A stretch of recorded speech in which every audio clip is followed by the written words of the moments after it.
করে ওকে একটু টাকা দিই, তাহলে ও কিছু কিনে খাওগা। বলছি আমি তোমাকে কিছু টাকা দিই, তুমি কিছু কিনে খাওগা। হ্যাঁ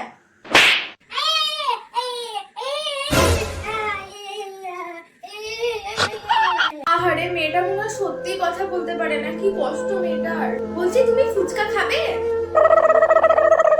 বলছি তুমি আমার প্লেটের ফুচকাগুলোই খাবে নাকি আমি নতুন করে দিতে বলবো? আমি তোমার এঁঠো প্লেটে খেতে পারবো না, নতুন একটা নতুন করে বলে দাও। থাক থাক, তোমার প্লেটটা যাবে, এটা আমি খেয়ে নিচ্ছি, আমার নতুন প্লেট লাগবে না।